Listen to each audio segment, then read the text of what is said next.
Good evening. Welcome to the new party. I'm Nora Christine. I'm about to give a really unpopular opinion, and I'm sure it's going to be especially unpopular amongst women. I'm Gray Mars.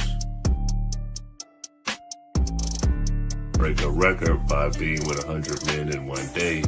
And right after she was done, she recorded a documentary. I'm a vegan weed. Call yourself fresh and wear the same weak ass turtleneck on every show. Goddamn. Then we got goddamn the Sudanese Sambo.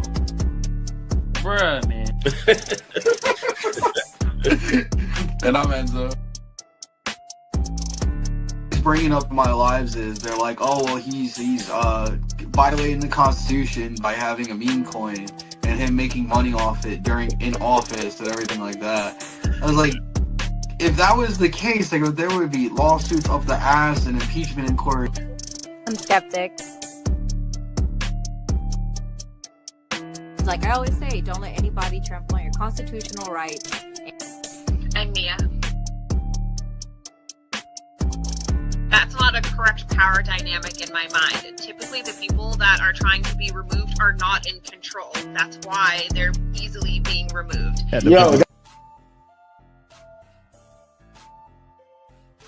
The government, states, they start putting these RICO acts on Diddy, all of these guys, and try to put it on these ongoing criminal organizations.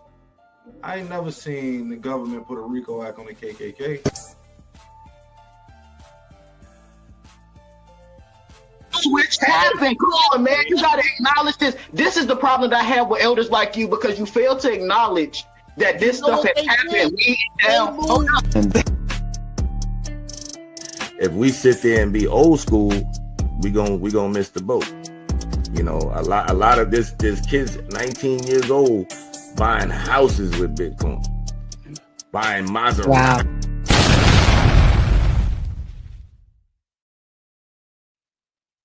Afro-American unity sees the only hope for the black man in America in a strong Africa, and the necessity of the Afro-American becoming inseparably linked with the overall program that's existing on the African continent. The two problems must be solved together, and the two forces must go forward together. And so the Organization of Afro-American Unity has a program to link the Afro-Americans with the Africans and the Africans with the Afro-Americans. When I say Afro-Americans, I mean those throughout the entire Western Hemisphere. This is our only hope. Our hope is in a strong Africa. And when Africa is strong, our position in America will be one of respect. But if Africa is weak, we will never be in a position of respect in America. They used to have a saying that one doesn't have a Chinaman's chance. But they don't say that anymore. They used that expression back when China was weak. But now, since Mao Zedong has been successful in making China a strong country, the Chinese have more chance than anybody else. So this saying has become outdated.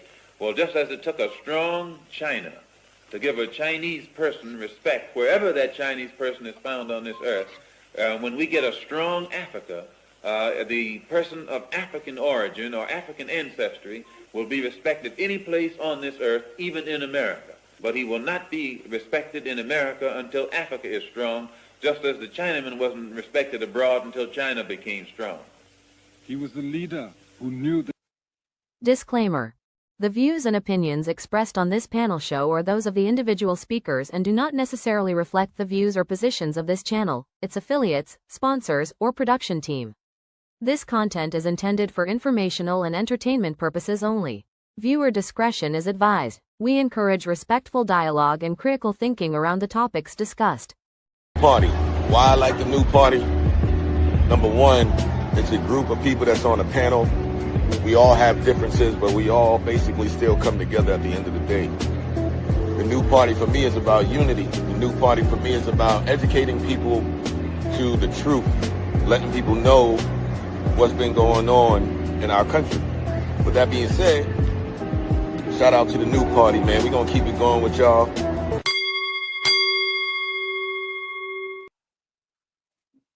Greetings. Welcome to the new party. I'm Nora Christine. I'm Kamala. I'm Enzo. skeptic. Sorry. And we have a special guest tonight. Casso's back in the building. Welcome, Casso. I'm so glad you were able to come. Appreciate it, Nora. Hopefully we can have a conversation this time and not a shout match. But appreciate it, Nora. I'm going to tell you, we are going to have a good conversation. This is our normal team. And I will say, moving forward, if I am ever to have such a heated discussion, we're going to stick to our format. So how we do it here, Casso, is we play a clip and we give a reaction. And then we all go around taking turns. So we're going to start with like a non-FBA topic. The first is, well, it could be about it, but it's immigration. Donald Trump has recently walked back on immigration, and I'm going to play the clip and then we can give a reaction to it. Everyone watching, if you could do me a favor and hit the like button, thank you so much for supporting and watching. Pass back in legally, and we're doing things that are very difficult to do and very complex, but it works really well. We're sending them back, and then they're schooling, they're learning, they're coming in legally. We have a lot of that going on, but we're taking care of our farmers. We can't let our farmers not have anybody, these people, that you can't replace them very easily. People that live in the inner city are not doing that work. They're just not doing that work. And they've tried, we've tried, everybody tried. They don't do it. These people do it naturally. I said, what happens if they get it to a farmer the other day? What happens if they get a bad back? He said, they don't get a bad back, sir, because if they get a bad back, they die. I said, that's interesting, isn't it? These are very, in many ways, they're very, very special people. Okay, go ahead. No, okay. So crazy. It seems like Trump is backtracking. They need the workers on the farms. They need the hotel people to clean the hotels. I'm going to let the FBA on the call go first. Kamal, what's your thoughts on President Trump changing his position now on immigration? First of all, what's up, Casso? I hope you living good, bro. Second, what the hell Donald Trump talking about? Like, you get a bad back and you die? I don't know, bro. We know Joe Biden see now, but we got to check for Trump now, too, because bro talking out his ass. And let me be real with y'all. They already wasn't doing shit for black farmers. I'm telling y'all right now, that was one of my first episodes on my show, The Series Glare. I talked about the black farmers and how they getting fucked over and not getting the resources and funding that they deserve. You feel me? But second of all, I'm used to this from Donald Trump. Bro be double talking like a mug. As long as he entertained, I'm just like, all right, you feel me? But the double talk, I mean, that's just bro at this point. So I'm not surprised. Yeah. Enzo, you gotta hold it down. Why is your president backtracking? I mean, I'm pretty fucking mad that he's doing that. That annoys the shit out of me. Why are you gonna do that? Because one thing that I say all the time in my lives is I don't like that we have illegal migrants working in these farms for far less than what Americans will work for. Why are we going to send them back to let them come here legally and then expect these farm owners to pay them what they should be paid for, that they should be paid? They're not going to pay them. They'll find somebody else. They'll bring in other illegal migrants to do it. I mean, yeah, good. Get them citizenship. Come here the correct way. Cool. But Donald Trump's statement on this, I think, is ridiculous. Like, you want to tackle immigration? Why are we going to reward bad behavior? They came here illegally. You're deporting them and you're letting them come back here. It's stupid. So, Skeptic, I'm sure you're doing a victory lap. I mean, I can tell you why he's said- doing this, though. I can tell you why. Because number one, he had no actual plan. He had no solution for the immigration issue. This is what I've been saying over and over. There is no solution. The last time that a policy was passed was IRA. This was in 1996. And that's when we saw an influx in undocumented immigrants stay here in America. Before we had these, penalties for people that cross the border, which is not a criminal offense, people were just coming, working, and leaving. Now we are holding these people here. They don't even want to be here. So also his numbers in deportation are not that good. It's the fact that he's putting fear into people and people are not going out and working.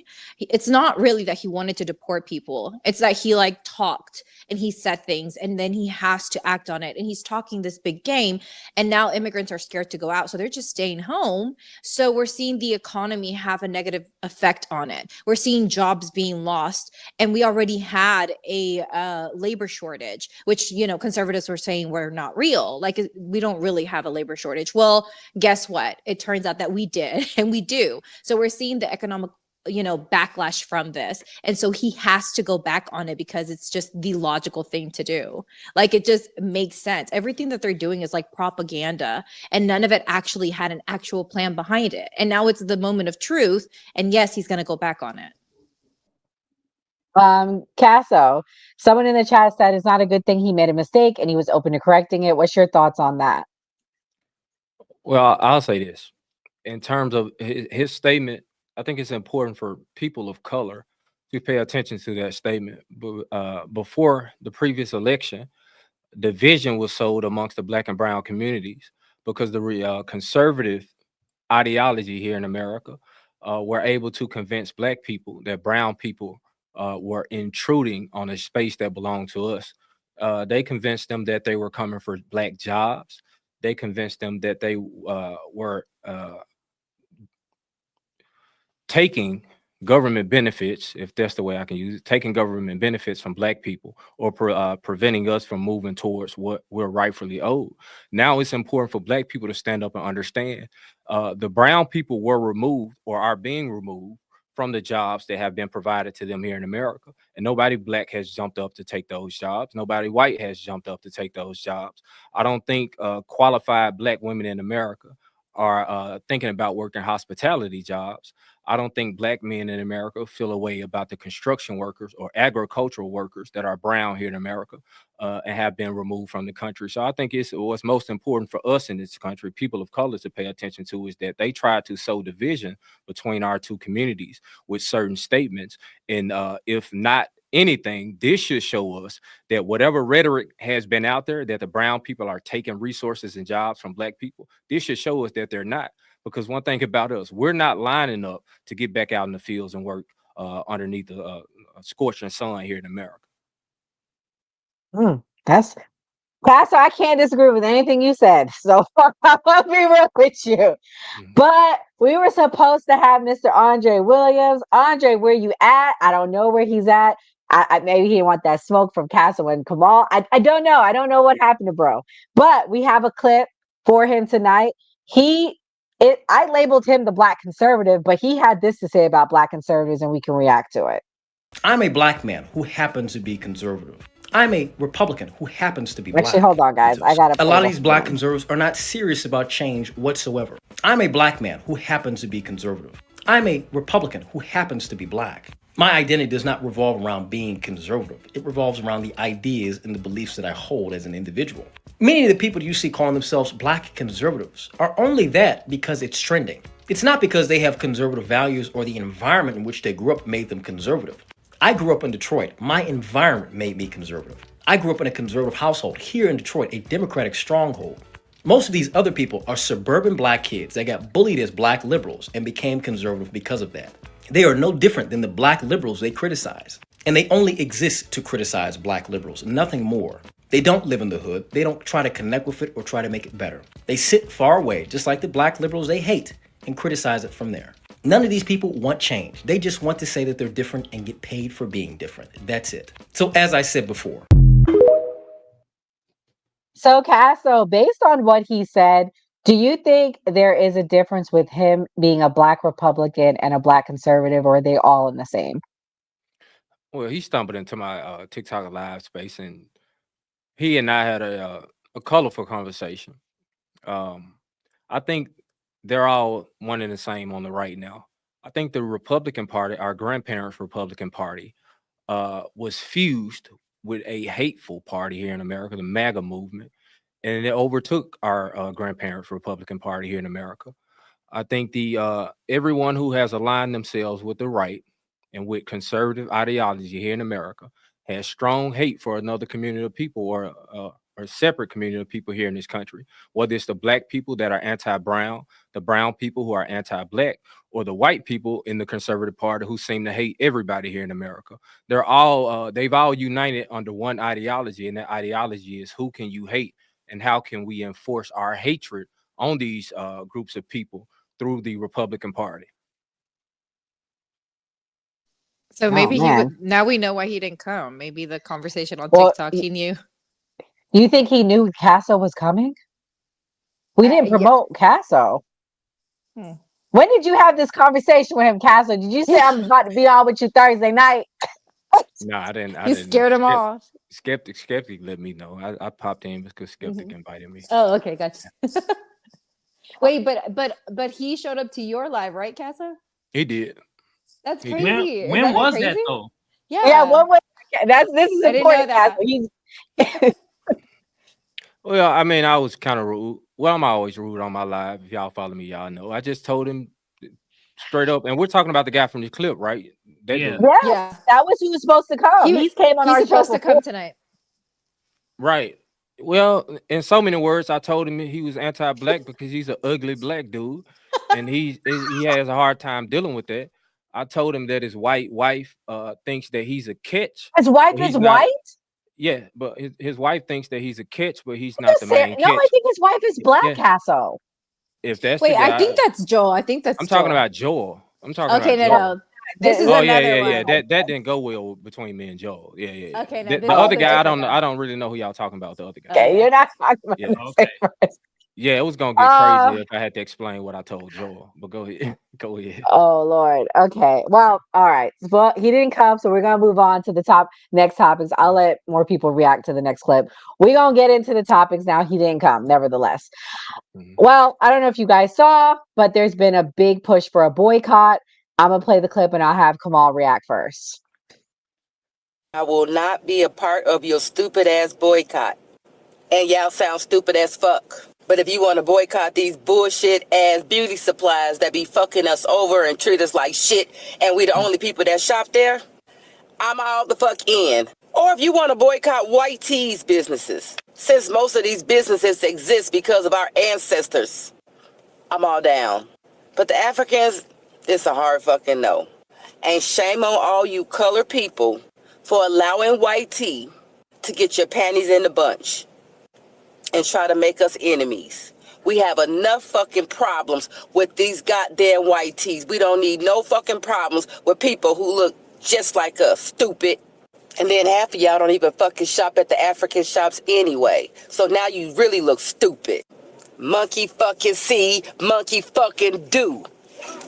Boycotting the African shop. Y'all sound so fucking dumb. I hate y'all sometimes. Y'all don't never think about rallying when it comes to any other race of people hurting us. I don't care if you African, if you black from America, if you black from China, if you black from any motherfucking place. If you black, you black. Dummy, race don't mean nothing when you're fucking black. Y'all just goofies at this point.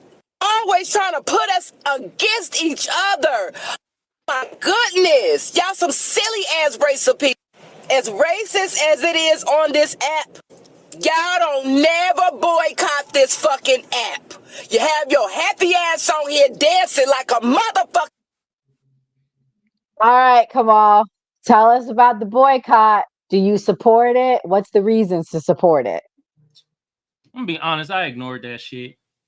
Like I said, bro, it's a lineage, man. Some people smart, some people dumb as fuck. I was just like, okay, boycott. They boycotting Target, they boycotting goddamn Walmart. Everybody boycotting something. Somebody offended by something.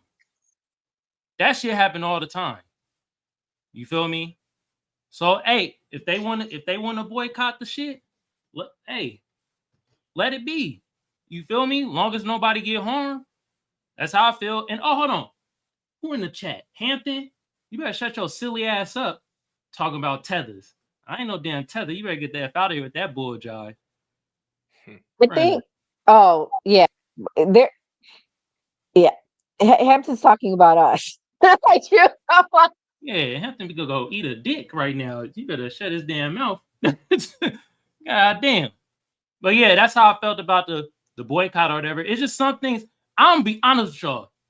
Even when it comes to my foundational Black Americans in certain conversations, I just ignore the shit because it's other pressing matters that's more important to me. You know what I mean? One being us getting cash reparations. Two is us getting the anti-Black hate crime bill. I'm worried about that shit.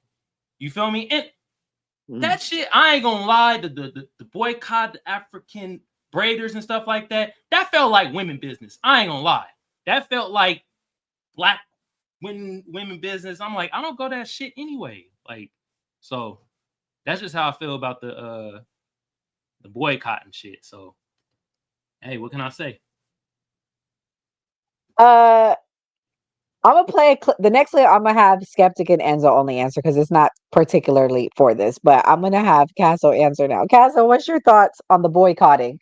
Do you think it was working? Do you think it was beneficial? Like, what do you think about it? I think it's unnecessary.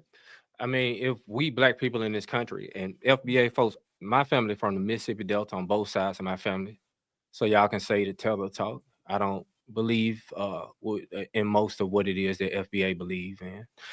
I don't believe in the divisive rhetoric. I want to put that out there. But if we are going to boycott any group of people in this country as it pertains to hair care products, it should be Asian Americans. They have benefited from Black struggle, and they've also benefited from having close proximity to whiteness here in this country.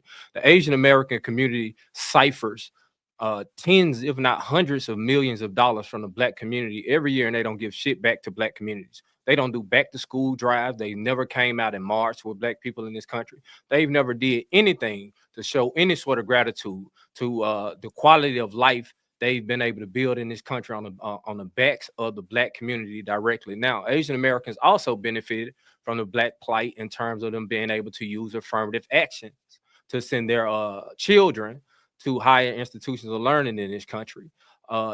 Asian Americans fly under the radar of white supremacy because they are white passing here in this country, and they benefit from the bullshit. I think it's important now for us to ask, where are the others inside in terms of going outside and protesting? The brown people say, hey, where's everybody else? That doesn't mean they're talking about us, the Black people. There are other groups of people in this country who have migrated to this country, and they should be outside marching if due process is on the line. The Asian Americans should have their ass outside marching. The Arab Americans should be outside marching. The folks from Iran should be outside marching. And I believe that even African immigrants should be outside marching because they have something to lose and they're not putting their head in this fight as they should. So no, I don't think Black people should be trying to protest African braid shops. So, I think they should be Casso, protesting these Asian American beauty supply stores. what do you think is the biggest plight of the Black community then? Because you said the fight. So what's the fight? Huh? The community, you mean the Black community as in here in America or throughout the diaspora? Let's talk about America. Let's stick to that. Our plight is us not voting in a way that benefits or bolsters our voting block. We're not at full potential in terms of us voting. That's why I think it's important for us to build a bridge with brown America so we can bring about some of the political change that we need for our community. I don't think we vote enough within our own demographic to be able to bring about the change that we need. So I think we have to build a bridge with another community. And why not brown America? They're under attack in terms of white supremacy right now, and they will be they'll be motivated to vote alongside Black people here in the country. Hey, Casso, sorry, go ahead, Kamal. Casso, I got a quick question for you. Yeah. You said that other groups need to be out there marching, but has there been a time that they have actually went out there to march for injustices? Talk about like the Asian Americans and stuff like that. They popped out in 1 and 2s, and I'll say this: I'm somewhere in the middle when it comes to FBA. Kamal, so I don't want y'all to get me confused. I'm not entirely against FBA. The divisive rhetoric amongst Black people across the diaspora, I don't agree with that. But in terms of what Black people have been able to accomplish, Black people from the United States of America, I have to acknowledge that, and we have to shine a different type of light on that. We have to be clear about something, man. All civil rights in this country, regardless of where you came from, our grandparents fought for it. Black Americans from the United States of America, in large part, we got out there and put our bodies on the line. Now, there are Black people from other parts of the diaspora who contributed to the fight. But if we're going to give credit to one group of people for the fight for civil rights here in America, it has to be Black Americans here from the United States of America. Yeah, and see, Castle, Wow. the thing about it, bruh, that's Mhm. why I say, and other foundational Black Americans say, it's a lineage. When it comes to a lineage, you have Mm. other people that either gonna have sense or don't have sense. You got Chinese people, it's a lineage. You got some that got sense. Some of them niggas part of the Yakuzas. You feel me? Or that Japanese. I think it's Japanese. But the thing about it is that when you say that like FBA is like a group in a certain rhetoric is being pushed, it's kind of saying that a lineage is pushing a certain rhetoric, and that's what I try to teach and try to stir away from us being labeled as like a group when it's really a lineage. And I try to tell people all the time, a lineage has all sorts of different types of people, and either people got sense and geniuses, and then you got some dumbasses and people that ain't got no damn sense and stuff like that. So that's what I try to, when it comes to foundational Black American. I'll say this, Kamal. I think that the more prominent voices within the FBA space, I'll just call it a space, within the FBA space, they should do a better job at denouncing some of this hateful rhetoric that the people on the lower end of the FBA totem pole are spewing here on the internet, and they should do a better job at controlling the narrative. If it's not about Black division here in the country or across the diaspora, then the more prominent voices within the FBA space should step up and make that be known and denounce the more hateful section of FBA and let them know, hey, we're not about that. That's not the message. That's not the movement. That's not the lineage. If they did that, maybe I'll put my ear to it. But per the definition, I am a part of the lineage, but I can't align myself with that sort of hateful, divisive rhetoric when I know that the strength here in this country is through the political system, and the only strength that we have is organizing and unifying people of color in the United States so we can bolster our voting bloc. I feel you, bro. But that's why I put it where, forget the prominent voices. I'm gonna be one of the voices to say this and teach this. You feel me? Because Castle, I've been on your lives, bro. You feel me? A lot of things you be saying I'll be agreeing with. You feel me? But I remember we had the panel the one day and shit got heated and stuff like that. But that's why I was trying to say it's a lineage, and it's like nobody really wants their lineage disrespected in a sense. You feel what I'm saying? So at the end of the day, I keep saying that me as a person, I'm going to explain it as much as I can, that this is a lineage, and within any lineage, Puerto Ricans, Irish, European motherfuckers, you got people that's smart, know how to hold a conversation, got some sense, trying to find solutions. Then you got dumb motherfuckers that's trying to bring chaos to shit, and that's be on the horse. So that's what I try to educate on when it comes to my lineage and stuff like that, if that makes sense. I agree, Kamal, and I'll land it here, Nora, so y'all can move to the next question. I think that Black Americans are special, man. I think that Black Americans are exceptional. I'm talking about Black people from within the United States of America. I think what we've been able to accomplish here in this country over the past 160 years has been supernatural. I think Black American culture is something that we've given the world, and I can't quite explain how we've been able to overcome here in this country and be able to provide that to the world. But I'm also of the mindset that we cannot separate ourselves from Black people outside of our borders. It absolutely makes us stronger to attach ourselves at the hip with Black people from the Caribbean islands and Black people from Africa itself. I don't see how we make ourselves stronger by chopping us up. Like I said, per the definition of it, I would be FBA. And I understand that Black people in this country have achieved great things. And I don't think that Black people from within the United States of America should have to share the success or the culture that we've been able to create for the rest of the world. We should be celebrated for giving the world that, but that don't mean that we have to exclude Black people from other places from being a part of it. All right, for sure. And see, this is how the conversation should have went 2 weeks ago, but that's okay because we're here now. Nevertheless, I can't believe you guys agreed on a lot of points. So we're pulling the chair closer. But Doc has joined. Thank you, Doc, for joining at the last minute because Gray lost his power. Doc, I'm going to have you react to the next clip. Okay, we're going to move on and we're going to switch gears and we're going to switch to a clip with Charlemagne the God and Stephen A. Smith talking about Kamala Harris. I'm going to have Enzo Skeptic and Doc respond to that one, and then we'll get back into the FBA topics or the diaspora topics. Broken, and she wants to take a step back from the system. Her Done. whole career has been the system. I just don't see. It made no sense. Yeah, her whole career has been the system. I just don't see how now, she's going to take a step back away from the system. But I do think that, her mentality of wanting to go out there and saying, I want to be more of a public servant and actually, be on the ground, meeting people, shaking their hands, looking them in the eyes, talking to them. I think that will have more of an impact than people think. I saw people saying that, she wouldn't make a good surrogate because, she's unpopular, and I'm putting unpopular I disagree in air with that. quotes. Yeah, I mean, she got the second most votes of any Democratic nominee in a presidential election ever. Now, I don't know, what that personally means, especially when the first one was Joe Biden. But if you got that many people who went out there and voted for you, then she clearly has some type of cachet that she probably could use to help other individuals win elections. Right. I don't know what happens for her in 2028 as far as the Democratic primary and things like that. Because I think where her biggest opposition will come from, Stephen. What? Where? The Democratic Party. Yep. Because you got so many people in the Democratic Party who didn't want her when she ran for the 107 days. Do you think they're going to want her in 2028? Right.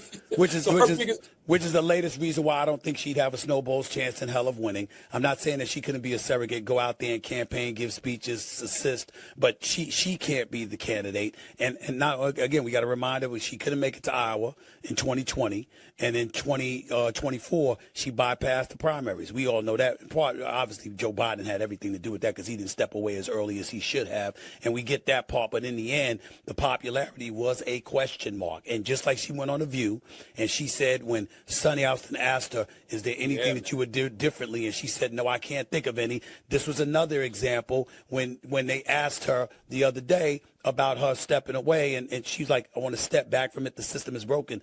You're a career politician. You've been there practically all your life. You've been an attorney, a state attorney general. You've been a prosecutor. You've been a senator. You've been a vice president. My God, you've been a part of it. And now you're saying it's broken. That means you couldn't do but so much to fix it when you was in it. So how are we going to believe the system was that broken that's long? Do that now? It's long before. Yeah, the system was broken long before Donald Trump, That's right. got into office. Oh man, lots to say. Jesus Christ. Doc, I'm gonna let you go first. Thank you for coming again. What do you think about Kamala? Does she stand a chance? What's her future?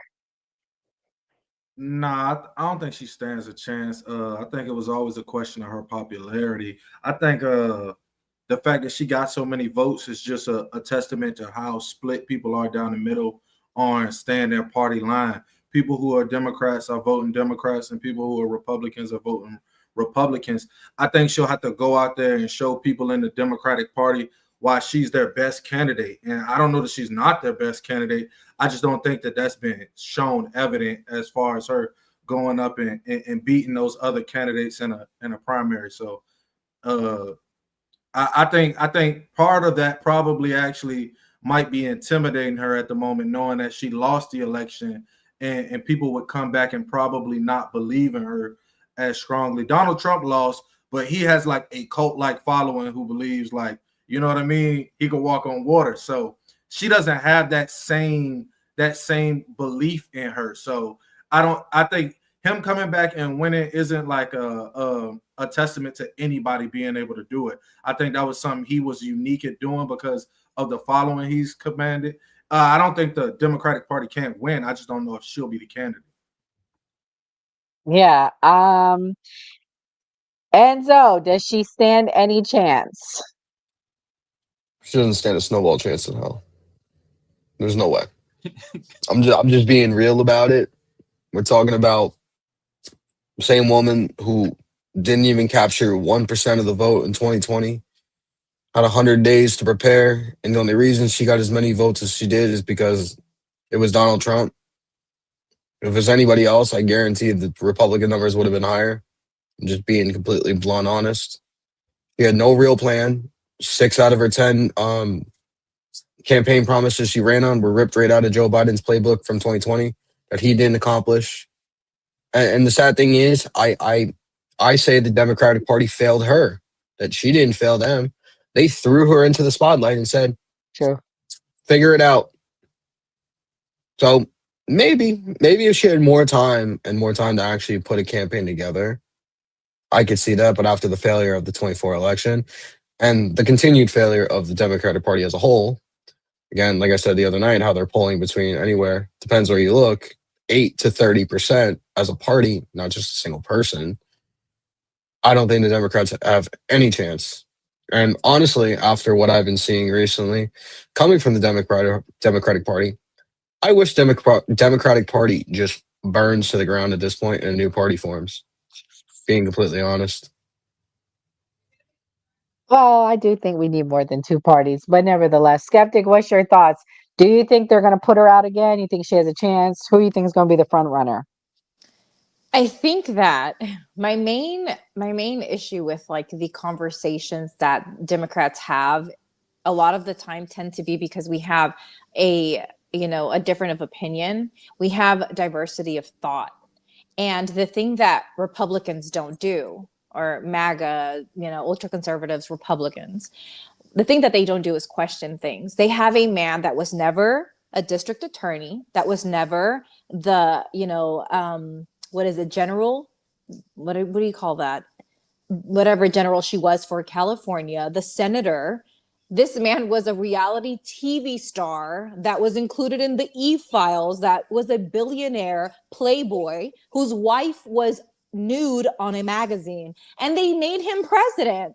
But they want to sit here and tear down a woman who had 107 days to run and say she's not qualified. Like, think about this. The fact that we're having this conversation while this man is currently the president of the United States is wild, to then sit down and question what are her qualifications. But it gives you a good view into what America is. This is literally what America is. White men make up 29% of the population, yet they hold 60% of power positions in America. Do not tell me that they're qualified, because look at Pete Hegseth. He has had 2 leaks where he has actually put out information that was actual like information that could have put our military men in harm's way, and still they call him qualified. They don't question him. But had he been a woman, a black or brown woman, they would have done away with her. But because it's a white man, we just stopped talking about it after a week. Like, I don't want to have a conversation about whether or not VP Harris is qualified until I look at the qualifications of Donald J. Trump. Like, until I look at how his wife got here and lied and took a Einstein visa and then came here to model, until we can talk about the reality of what America is, like, that conversation to me doesn't even matter, because the man that's in office right now is not qualified. Ooh. Man, Skeptic always puts that fire out. Jesus. All right. We're going to go to the next topic. For everyone watching, we are going to go back to a diaspora topic, and calm down. And just to be clear, Enzo and Skeptic, they're here to support. We need allies in the diaspora. Okay? So calm down. All right. Anyways, we're going to play the next topic. I think Kamal and Castle might agree on, well, they're going to disagree with what this lady's saying. Possibly. Let me play it. Did not stop in America. The fight for black freedom began long before the civil rights movement in the USA.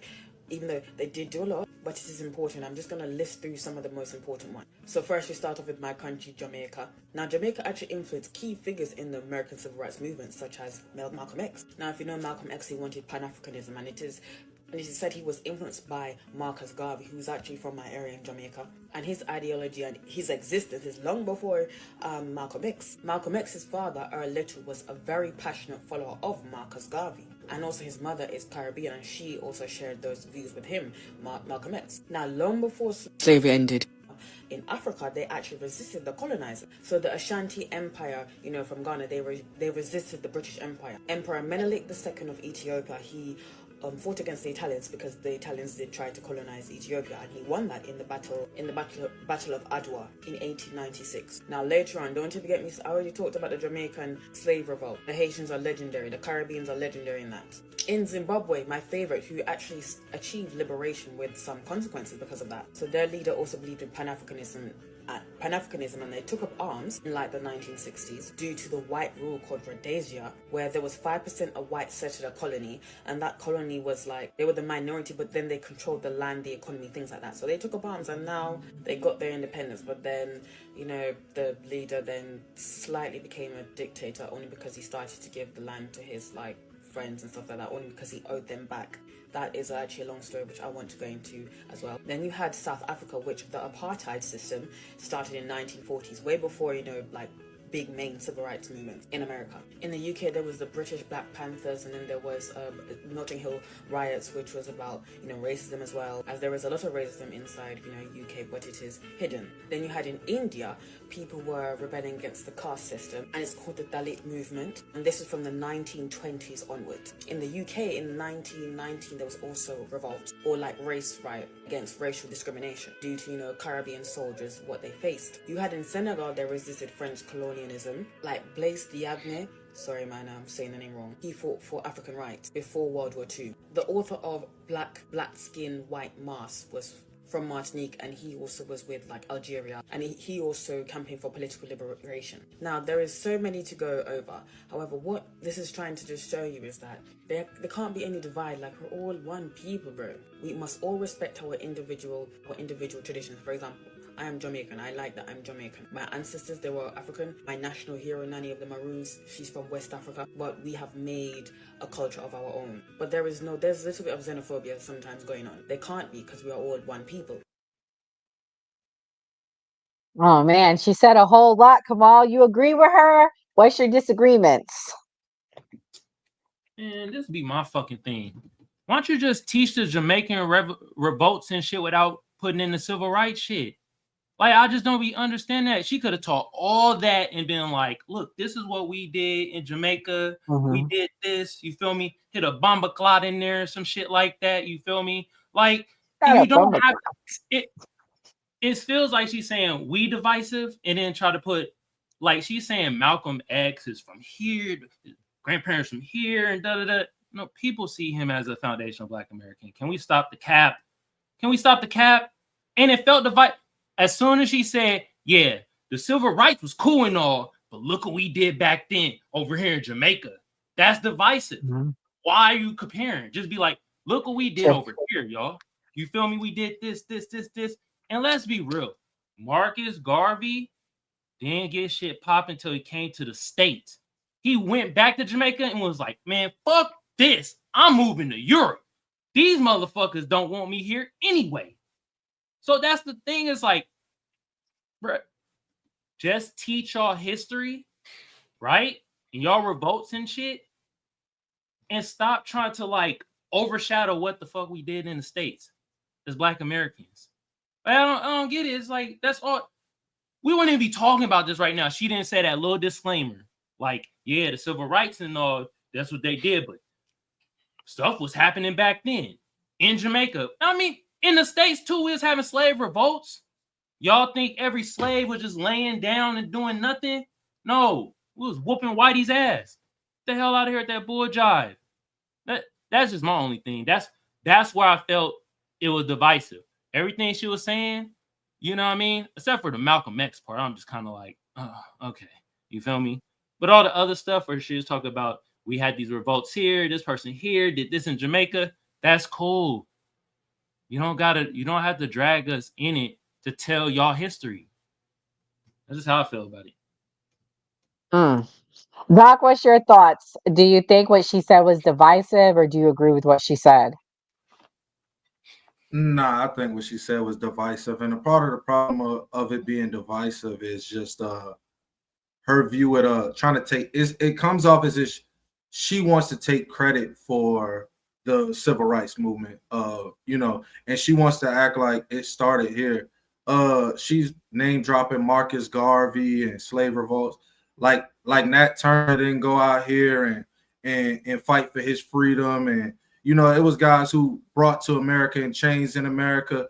Their family lived in chains in America all the way up until the day they died.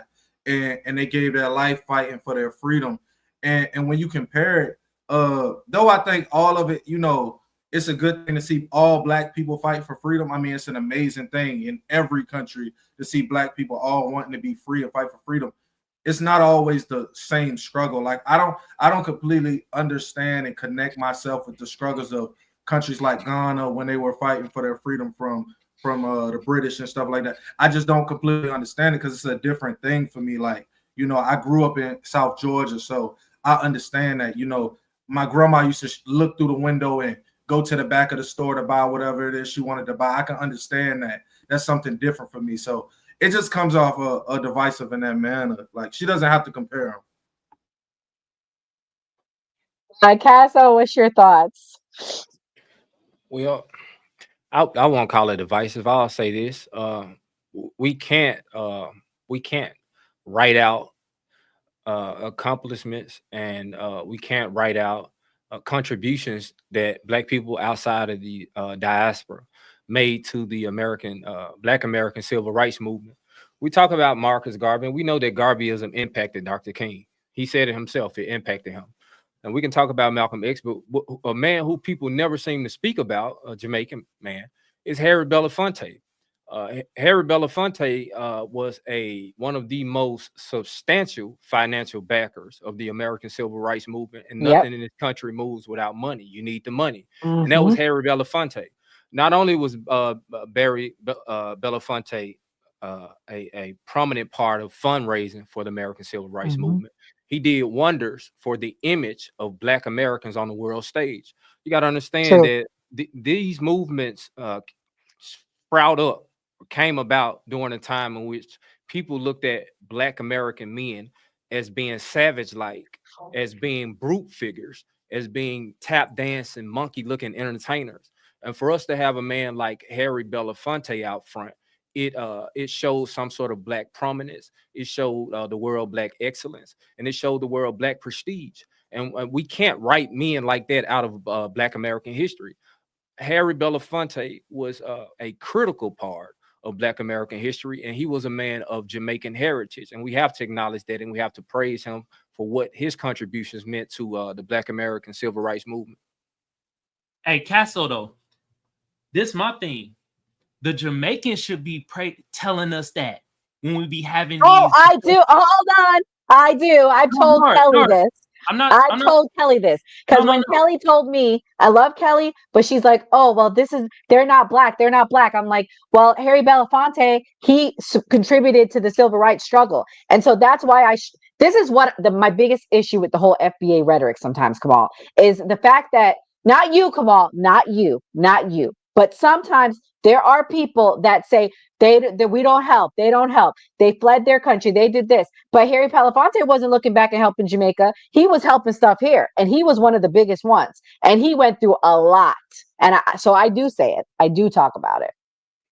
All right. Nora, you talk about it. But I'll talk about the other Jamaicans when we have the discussions and we talk about the diaspora and stuff.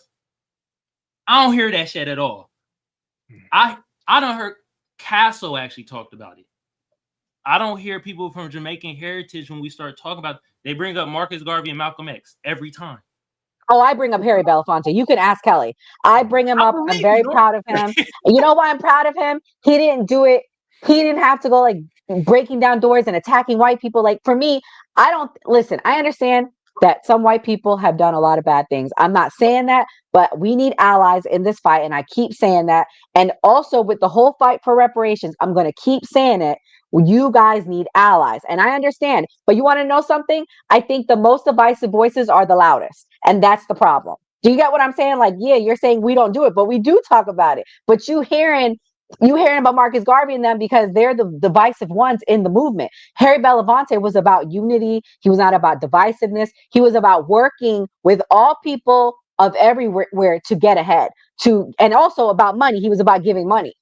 Yeah, but see, my problem with it is why the fuck am I learning about it or hearing about it right now when there's been hella diaspora war discussions and I have to learn this shit through a Black American? You feel what I'm saying? That's my thing. Is like there's people from Jamaican heritage that could have been teaching us this to be like, oh, this is one of the allies that helped out and blah blah blah. But instead, we don't hear that shit. We hear, yeah, Malcolm X was this and that, and it's like, all right, that's just. I think that's some of the problems that I be having. Look, come on, you can't sell me short. I don't think a lot of them people as good as me, man. You got to give me some credit, come on. Yeah, like, I don't. Come on now. I ain't trying to sell you short, brother. But but this is my thing though. If it's within their lineage, you would think they would bring that up to educate us and be like, this is a person of Jamaican descent, a Jamaican lineage that helped out in a Black American movement. Why am I hearing it through? You know what I mean? I ain't that's one of their strongest arguments because he's a man who helped finance the movement. And we know what money means here in America. And I agree with you. Jamaican people should be having those conversations if they're in a part of these diaspora wars. Like, we help finance the move. That's a stronger standpoint than trying to take credit from Black people in terms of. So if we were to say that, they would say we're taking over the movement. It's the same conversation with the hip hop conversation. A lot of Jamaicans contributed to the foundation start of hip hop in New York City, but no, it's an attack if we say that. So I think the reason why. I think it would be different because look at basketball. We know that the owners and that the investors, they finance what's able to be accomplished. But when the players go out there and the coaches go out there and they perform and they get a championship, they get credit for that. They get remembered for that. We don't remember the men who own the team or the men who paid the staff. That's not someone who's remembered in history. They're a pivotal part of it. But at the end of the day, the people who put down the work and play the game, they get the credit. They get to keep the trophy at their house. And that's what I think Black Americans deserve. We deserve to keep the trophy at our house. Oh man, another point. If you guys agree.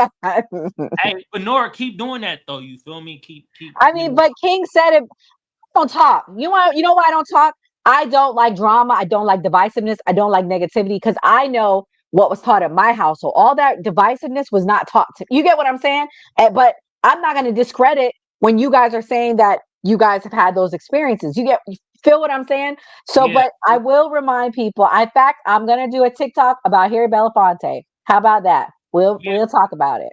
And the thing that's problematic with King's Court Network, appreciate you for tuning in, Barbara, is that you're saying that why would we? It's not taken well. That's the point.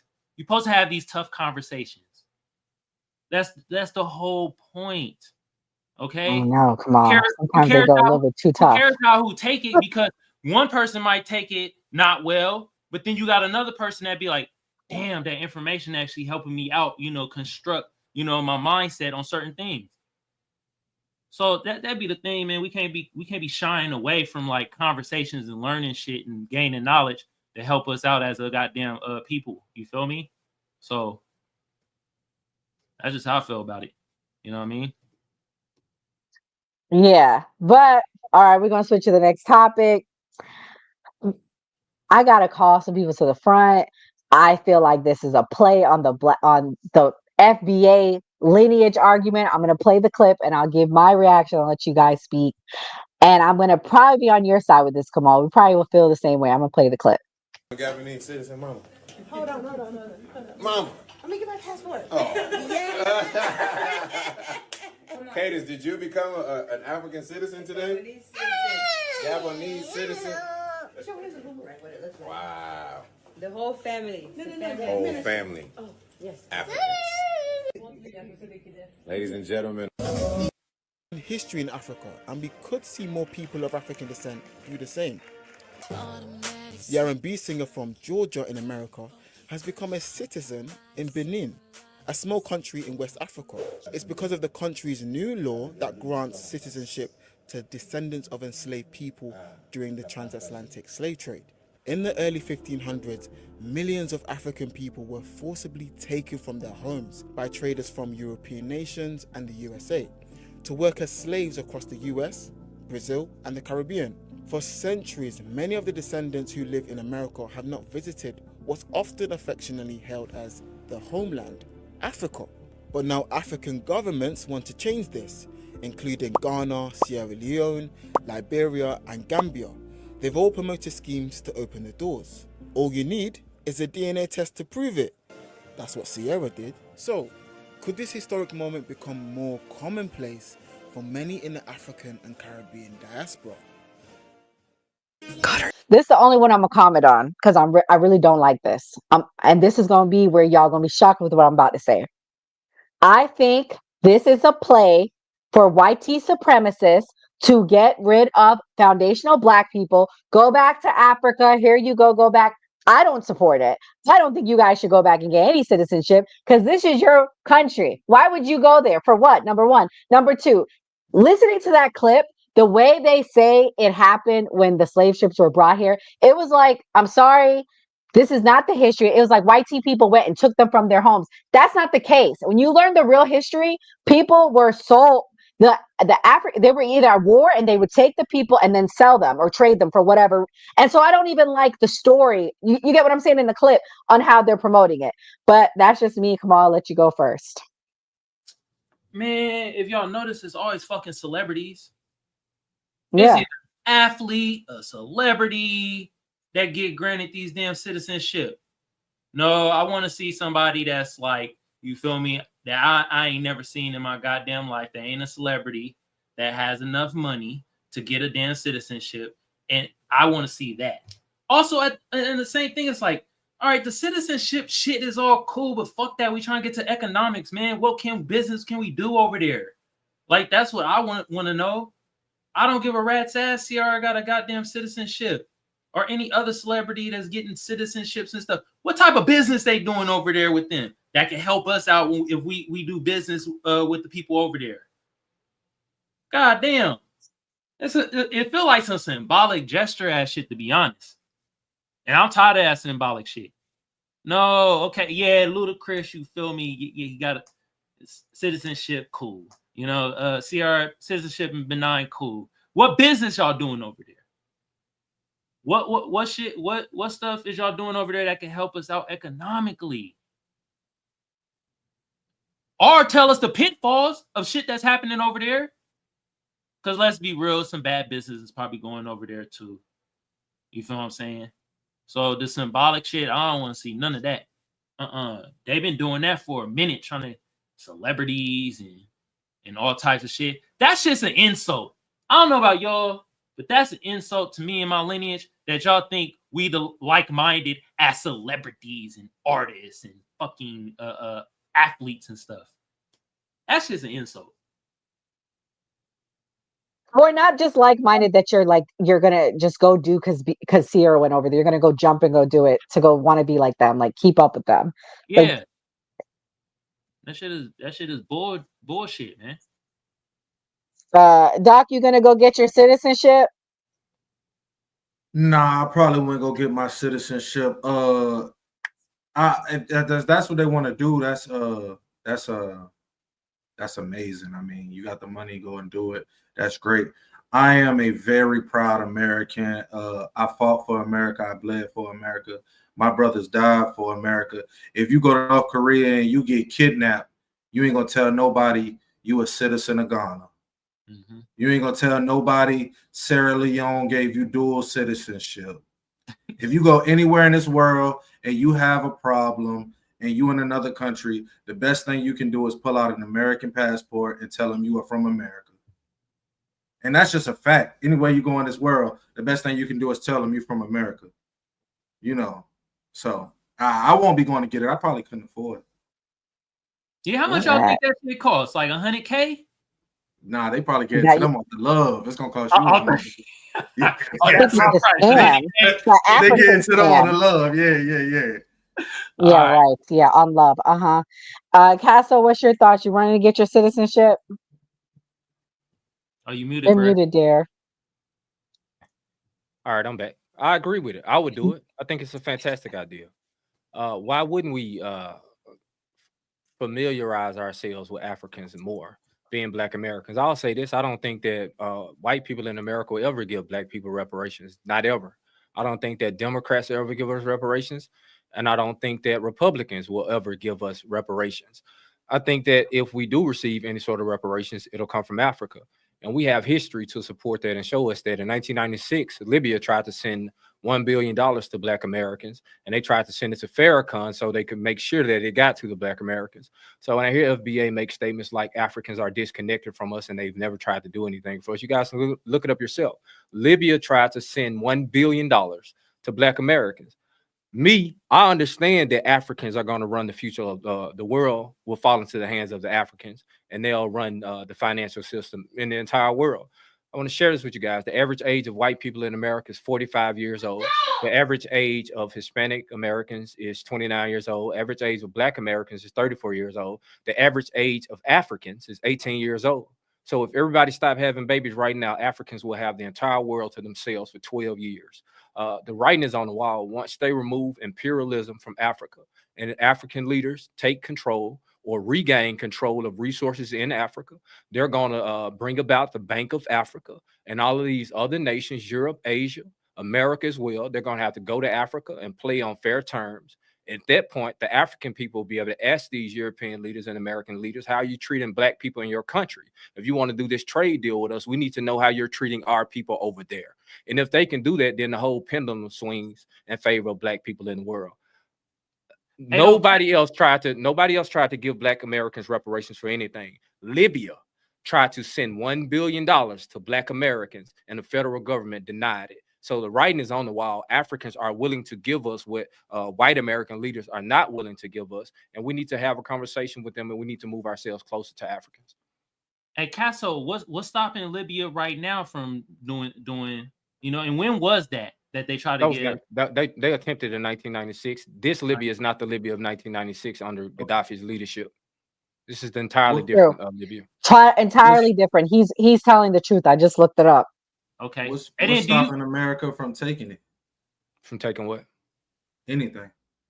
The reparations? They denied it. No, what's taking the things that Africa can take back and take control of? What's stopping Europe? What's stopping China? What's stopping anybody from taking it from Africa? As the money moves white people, man, especially prominent white people. The white people at the middle and the white people at the bottom are sheep. They do what they're told, and no disrespect to Enzo on the panel, but they do what they're told. When prominent white men tell middle class and poor white men to shut the fuck up and sit down, excuse my language, they shut the fuck up and they sit down. So when these prominent white men have to go and deal with the Africans on fair terms, and the Africans ask these European men and American men, how are you treating Black people in your country? And we're going to check in to see how you're treating the Black people in your country. If you want this trade deal with us, you got to treat our people different. You know what the rich men are going to do? Rich white men are going to leave Africa, go back to Europe, come to America, and they're going to tell the poor and middle class white men to shut the fuck up and sit down so they can make their money. And the poor and middle class white men will shut the fuck up and sit down. What if they realize that they don't have an American central banking system like Iraq, and they say Africa's trying to build weapons of mass destruction, and they go in there and they take everything over? It won't matter. Africa has united with Russia, and they're learning to militarize themselves. Russia rolled out the weakest military I ever seen when they were fighting Ukraine. We would probably wipe out Russia in a matter of 6 months. It's not about the Russian military. They're training the Africans. They're training the Africans. They're training the Africans to militarize themselves. They're getting training from the Russians. They're bringing. I don't think Russia has a good military to train. So if you get trained by bad training, Russia had 10 of their generals shot and killed in the Ukrainian war in basically a backyard feud. You never heard of a general from America having a scuff on his uniform, because we don't do that. That's why our military is so strong. That's why I think it's the difference. When Russia came out, they pulled out these old missile carriers and all of this. America will wipe them out. Troops don't matter right now. They're just using old equipment before they can't use it any longer. Warfare of the future will be drones. It'll be AI technology. And when it all comes down to it, it'll be a bluff game of who will let go of nuke before the other person let go of their nuke. And I think that's going to have the whole world at a standstill. Africans will rise to prominence and they will control this world. Once Africa is able to open a Bank of Africa, everything changes. At that point, the empire will begin to fall. I don't think America ever crumbles, but I think the empire will eventually fall once the Bank of Africa opens. Can I add a point that has to do with the economy? So you really think Israel's gonna allow that? Like, come on now. I do. Like, let's be real. That's I'm never a, gonna happen. I'm a This is believer about in world history. trade. I'm a believer in people. I'm a believer in good. It doesn't matter how heinous things have been throughout the history of the world. Ultimately, when good will prevail. So I think what we're experiencing with the Israeli people, at some point they'll falter, and the Middle East to cave in on them. As soon as America steps back from the Middle East, it could get dramatically different for the people causing the trouble in the Middle East.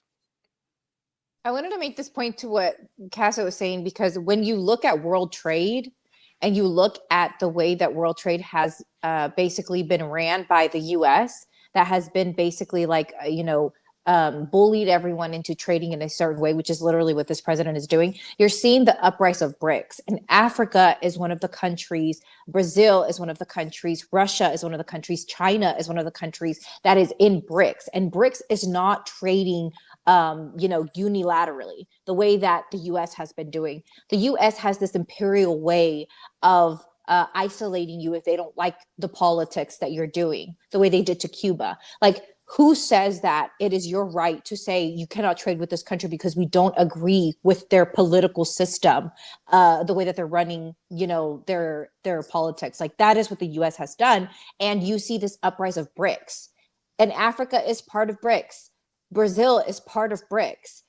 China is part of BRICS. Russia is part of BRICS. So not just the military aspect of it, but from a world trade perspective, the US is handling the way that the world is trading in a very archaic way. Like they're moving towards a democratic way of trading, a multilateral way of trading. And the US wants to continue to hold this, imperialistic way of forcing countries to trade, aka tariffs. Just wanted to throw that in there. All right.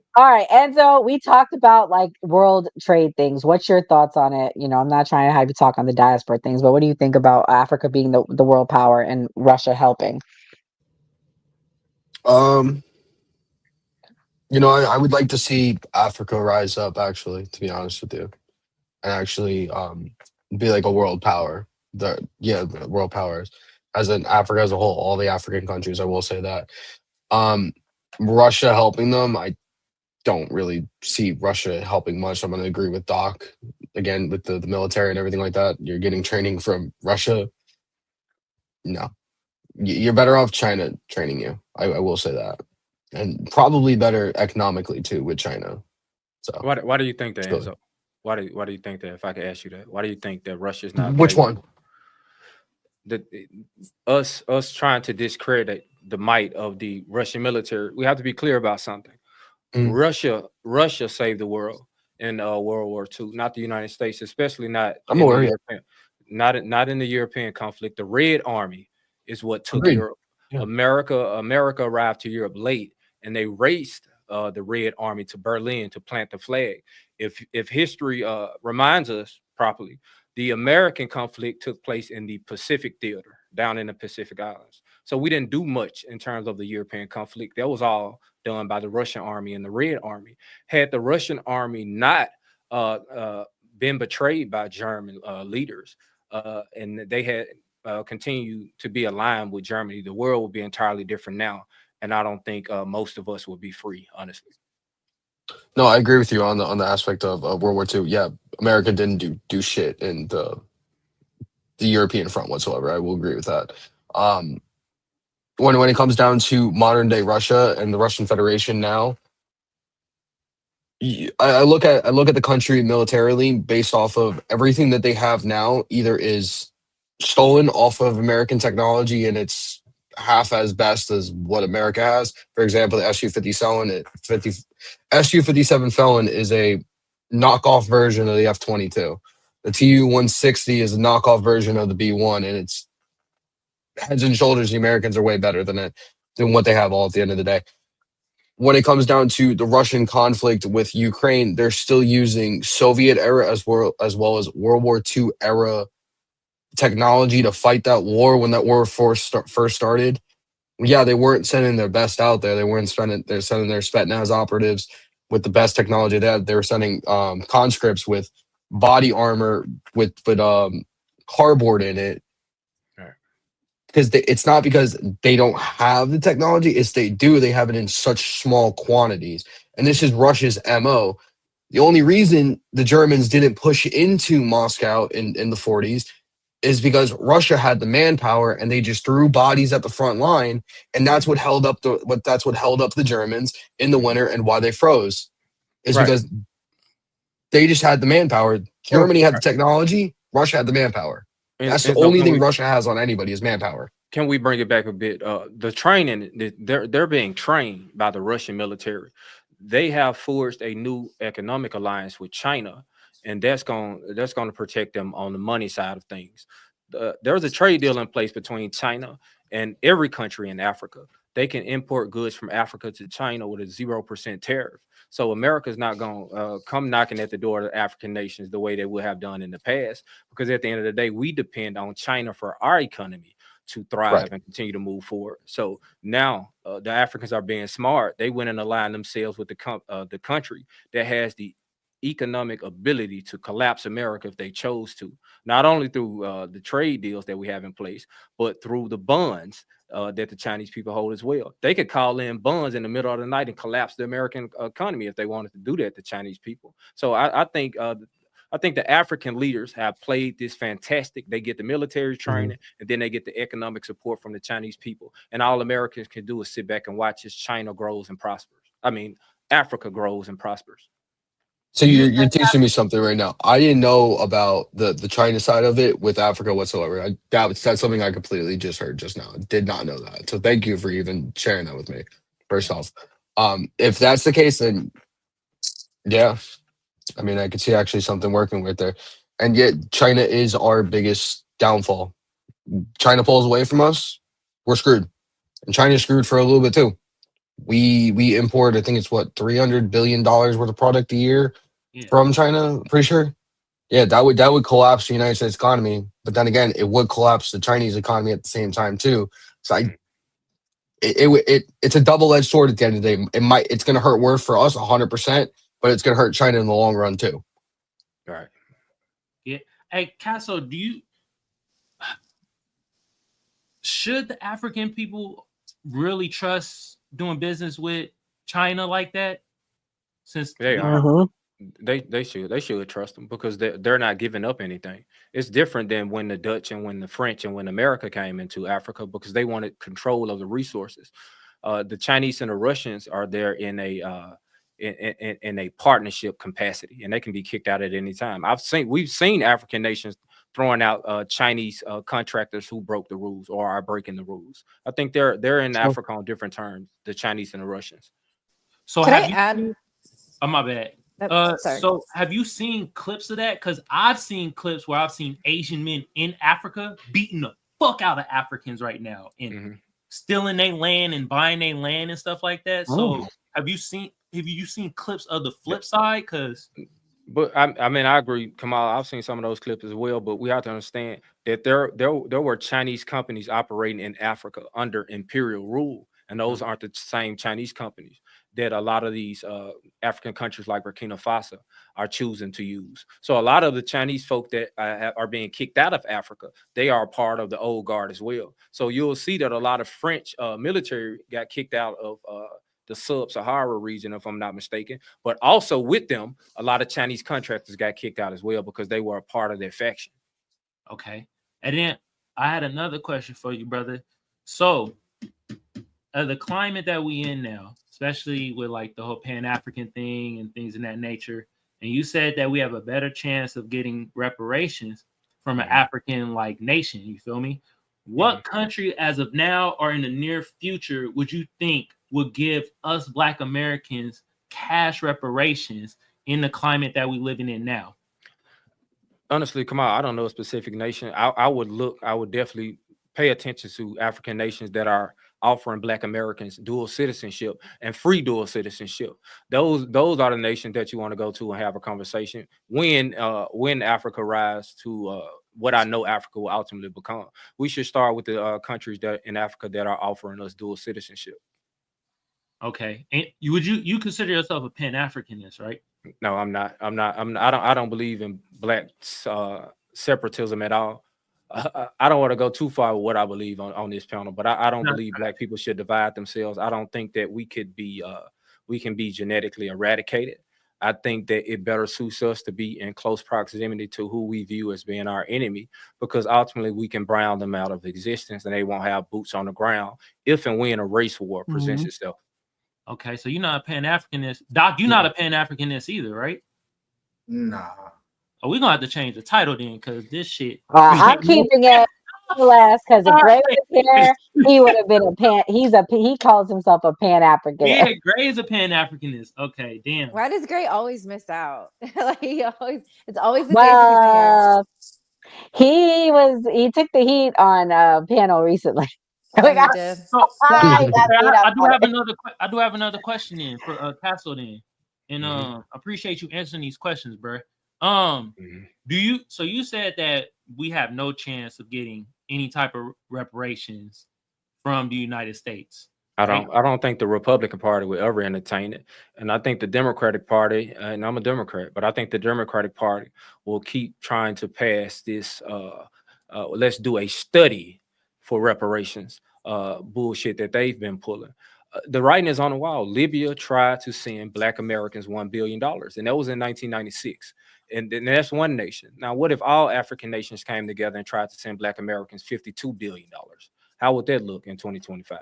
I think we have a better chance at getting reparations from what I consider to be our motherland than we do here in this country.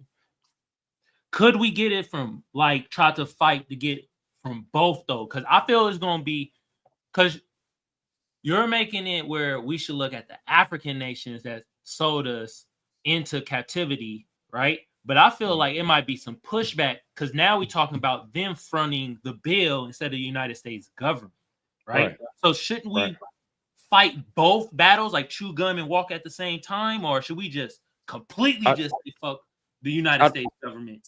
I don't think we get it, Kamal. American capitalism requires racism. American capitalism cannot operate without racism. Now, this is what happened if Black Americans get reparations. Racial tensions will sputter in America, because at this point, white people will be able to have conversations with Black American people, and they'll say, hey, look, we acknowledge the atrocities committed against you. You have received reparations for it. Now can we get over slavery here in America and some of these Black issues here in America? And you know what Black Americans will say in return? Yes, we can get over these things because you have given us reparations. And at that point, racial tension between Black people and white people in America, it'll get far, far better than what it is now. And that's too risky, because at that point, all of us can wake up and realize what's going on above us in terms of classism. And I don't think rich white men are going to allow that.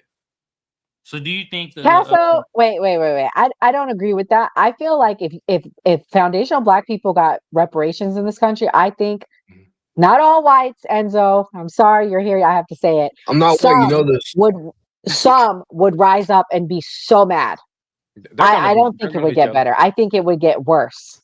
They're going to be jealous, but it's not what white people would do. It's the temperament of Black people. The conversation would be different. I understand. After Black Americans got reparations, because white people already say it now. They say, hey, get over it, man. It was the past. Yep. And we say, no, we're not going to get over it. We don't get over it because we hadn't received reparations yet. Once we receive reparations, and then this white person says, man, get over it. Y'all receive reparations. Most Black people are going to say, damn, you know what? We did receive reparations. Let's get over it. And that'll change the race relations in America, I think.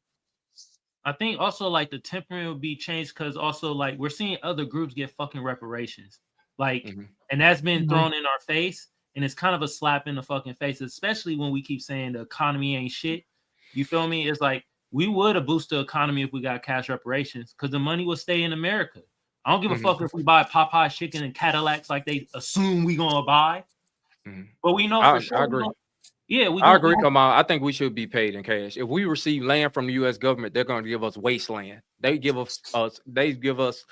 give us 40 acres of swampland. I guarantee you, the land that they give us, you wouldn't be able to grow a crop on that shit. So I like the money in my hand, and I can buy my own land. Yeah, are they gonna hit us with eminent domain? I know what y'all know what that is. Y'all know eminent domain is? Yeah. Where they take the land from certain people and they say, well, this is going to be government land, and then they reappropriate it and then give it to you guys in lieu. You get what I'm saying? In lieu. I agree. I wouldn't want, if you guys get any reparations, it needs to be cash. And I would fight and support you guys for getting that, because I don't think it should be land. I agree with you. Can I chime in on this? Yeah, for sure. Yeah, go ahead, Enzo. No, one thing I will agree with the whole. Thank you, Kelly. Shout out to Kelly for actually opening my mind to everything before. Um, I agree with reparations altogether for everybody because, like Kamal said already too, we've had groups in America that have been paid reparations. The Japanese that were interned in the internment camps during World War II, yeah, they got $20,000, but still, that's something. The indigenous people for what we did to them and taking their land from them, the Trail of Tears, all of that, they got compensated for all of that.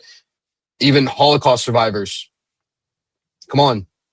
And this is not even what 400 years worth of suffering and everything that you guys have gone through. No, like there should be, regardless if it's the Republican Party, Democratic Party, Independent Party, Blue Party, Red Party, Purple Party.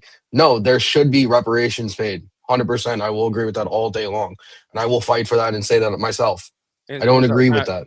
Enzo, briefly, can What's I up? share this with the people who follow Enzo in here who don't think black people deserve reparations? You got to understand, you folk may not know what the Homestead Act is. The Homestead Act is when 1.6 million families in this country, almost all were white families. This began in 1862. They received 160 acres of free land for absolutely nothing. That's 275 million acres of land. 10% of the livable land mass in America was given to white people who didn't do anything to earn it. Now, it don't stop there. During westward expansion, the railroad tycoons got another 200 million acres from the U.S. government. White people in the chat who are upset about reparations. They turned around and only leased that land to white settlers during westward expansion. The country collapsed during the Great Depression. The Great Depression lasted for a decade. After that, the United States of America put in the New Deal. The New Deal was welfare for white people in America. It wouldn't be until 1973 until black and brown people in this country got access to welfare. So white people who are angry and upset about the 40 acres that black people want to receive here in this country, remind yourself that poor, unqualified white people who did no work in America got 160 acres of free land, and they were able to start building generational wealth for themselves and their family. Don't count our pockets. We didn't count y'all pockets when you got your 160 acres. All we asking for is 40. I think y'all can be quiet and let us get 40. Y'all got 160.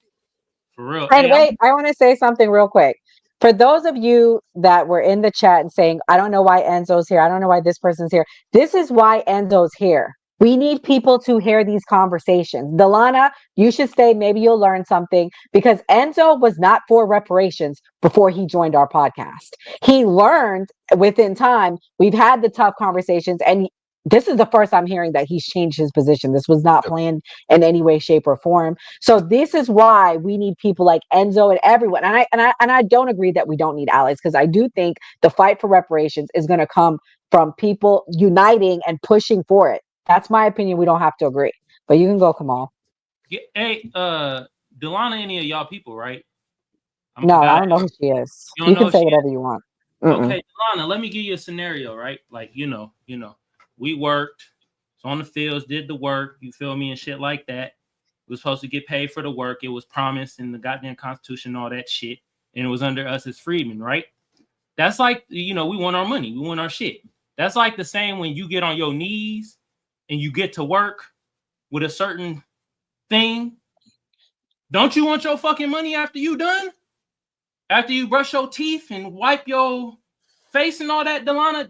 Ain't that what you want your money, right? It's the same concept. I'm not knocking what you doing. Just saying.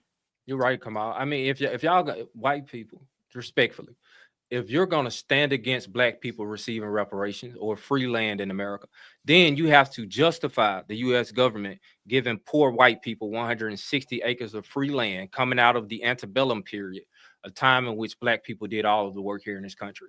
So you have to justify poor white people getting 160 acres in order for you to justify you deny black people 40 acres. And all this, we weren't even alive then. The thing is this, it's like, God forbid your house burns down, you die tomorrow, and your kids are entitled to the money from that house. It's the same thing. Yeah, we weren't here. I wasn't here. You weren't here. They weren't here. But nevertheless, it was promised to them. They're entitled to what was promised to their ancestors, and it's entitled. It's that simple. That's the And best analogy I she's can put being it. disingenuous because when we look at generational wealth, we know that house ownership and land ownership are one of the most, they basically can tell you whether or not you're going to be able to accrue generational wealth. So like that number one is very disingenuous. Also the fact that YT Southerners after the North, there was the Great Compromise and they left. The YT Southerners literally had Jim Crow. They had a very long time to oppress and continue to pass on the system. So like either you're just like ignorant or you are disingenuously saying all these things in the chat. Yeah, Delana, is you saying you're gonna be praying. You not on your knees praying. We know what you're doing. So, but anyway, we ain't not enough. All right, guys. I've been waiting for you to go at the chat. Yes, please report the channel because this is unity and you don't like it. Yes, please, I'm begging you, report. I could care less. Bye. Like, bye. John, anybody that's being disrespectful at this point, you could put them on a timeout. I'm talking to my mod and let them go. Like, I mean, it's that simple because this is this is why I say if it does happen, they don't want unity in this country because people make money off of the disunity. And you guys know that we talk about it on the channel all the time.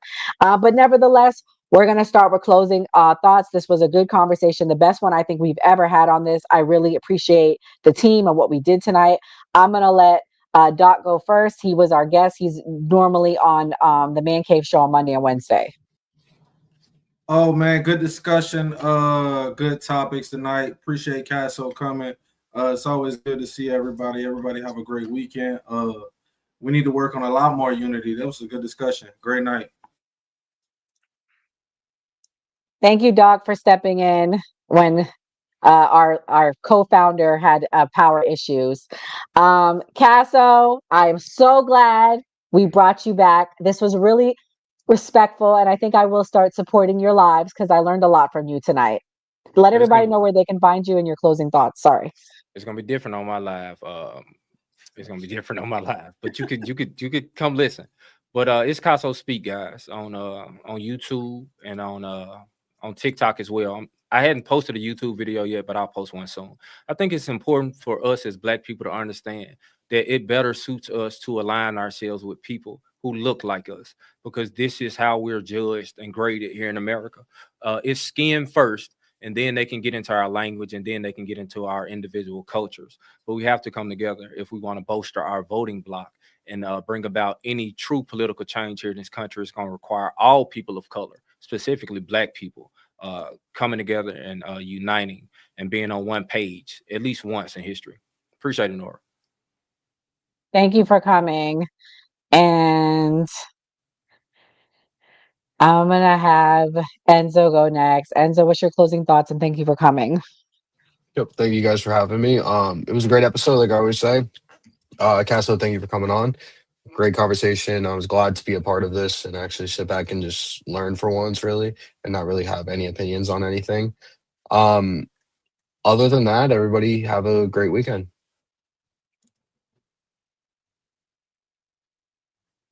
Skeptic, what's your closing thoughts? Okay, let me make sure. No, great discussion, and I'm glad that we redid it again. So I appreciate everyone on the panel for coming out, and also I think that conversations need to be had for us to feel the unity. Like Kamal said something that was very interesting. He hadn't heard the Jamaican man that was basically what Casso had said, that was affording all of the economic part of the to help the civil rights movement. I forgot his name, but I think it's important to have these conversations. Even today, like we had a conversation on a topic that we didn't agree even amongst each other, and I think that in order to kind of change your mind and to expose yourself to a different way of thinking, you have to have the diversity of thought. Like you can't just have the same, everyone just agreeing. You're going to have those disagreements, and it's important to put yourself in a space where people will disagree with you and challenge you on your thoughts. So if you are on either agree with us or disagree with us, I invite you to come to Casso's live. They're very interesting. And there are not just one topic that gets covered, but multiple topics. FBA is the topic that kind of comes up sometimes. There are conservatives that come up, and then we talk about all kind of things. So you're welcome to come listen in or join up. And he hosts them every day. So unlike me, I had all these days, like he hosts all the time. So just go on TikTok and put Casso Speaks, and I will be on and off joining on there. But I will say those are some of the most constructive lives that I've been to. So I definitely push for you guys to go and visit. That's about it. Man, Enzo, all because you said you support reparations, they crashing out. Yeah, Take off the MAGA hat. I'm just kidding. Enzo's canceled. Go ahead. Report the channel. We didn't say anything bad, so I don't give a damn. Do what you got to do, bro. Step away for 1 second. Huh? Yeah, it's all your fault, Enzo. I It's stepped the away hat. for I'm just 1 kidding. second. I didn't even see what's going on. What's going on in the chat? No, read it. They crashed it out. They said, "Oh, I'm reporting the channel. I'm reporting the channel." I don't care because we didn't say anything bad. Like, do what you want. How about this? Anybody who disagrees with reparations, self-deport yourself. We don't want you here. Leave. Or Get better out. yet, go live in the Appalachian Mountains with the little village they're building. That's Build what a you should do. wall around you guys in the fucking mountains over there. You inbred people. The blue people. And also, Enzo's not your kind of white tea, so you shouldn't be mad. He's Italian. No, I'm Italian. I am not white. Bro, the chat going crazy. Hey, Jim Smith Superman, why is your uncle, your brother, and your father at the same time? I don't know. And this other person, Norm Chesney, yeah, I wasn't judging the Negro, but I'm judging your ass because you having relations with the pet sheep that you got. Anyway, these motherfuckers in the chat, they talk about reporting us because we talking about reparations. Ain't that about a bitch? Anyway, Casso, I Because the appreciate white tea person supports it. Yeah, as soon as Enzo said, "Yep, I'll report," it wasn't that you said you support reparations. It was because the cash part. They were like, "Oh hell no, we gotta get this channel down." Oh no, I'm like, God damn. But anyway, hey Castle, can you put your link to the to your YouTube channel in the private chat, bro? Or you put in the chat because I don't want to click on the wrong one, bro, and sub to the wrong shit. But I appreciate you coming up on here and kicking knowledge. You feel me? You know what I mean? Doc was good, bro. I think this is the first panel that we ever been on. Appreciate you for tapping in. Gray was our only Pan-Africanist, and the black conservative, I guess he had to go sing some R&B songs because we ain't gonna lie, bro, look like he a 70s R&B group. But yeah, look it. We had a good conversation. You feel me? We not gonna always agree on everything, but we could come to an understanding on some shit. And I'm not gonna lie, I came to an understanding, man. Pan-Africanism is dead, man. Ain't none of us on here agree with Pan-Africanism. God damn, Dr. Umar be disappointed. Shit. Anyway, y'all go check out Castle channel and shit like that on YouTube and on TikTok. Also, I got the new party YouTube channel pinned to the top of my chat. Y'all go sub to the channel and also hit that notification bell so you know when they go live. You feel me? And then on my end, Kamal Johnson Network, y'all go hit the notification bell so you know when I go live, and hit your bird with a sub. This was a really good ass convo, man. For real, I learned some shit. You feel me? And I will say this: at the end of the day, the Jamaican lineage, man, y'all need to be talking about Hella Belafonte a little bit more. Y'all need to be speaking that out instead of trying to convert in our civil rights. Just speak about y'all greatness. We don't need to have all that shit. We know black people around the goddamn world do great things. You feel me? Let's not try to covert some shit. Just talk about your greatness, what you fought about, and this and that, and we'll do it on our end, and we all come together. Unless at the end of the day you on some bullshit and you a Sambo or a Tether, then I can't fuck with it. I'm gonna be honest. You feel me? But yeah, everybody, y'all have a great weekend, except for the honkies that was in the chat. Y'all was getting on my goddamn nerves. As soon as we start talking, we got Enzo saying cash reparations, man. The white folks is like, oh hell no, boy. It ain't going down like that. Oh Enzo, my God. channel reported It's like, god damn. And shout out to Buwana. I saw your little joke in there talking about my reparations would be at McDonald's and some type of card. Subway card. Subway card, you motherfucker. I don't talk about you and your turtle milkshakes. God damn. Woo. Oh Lord. Give Kumar the Metro card.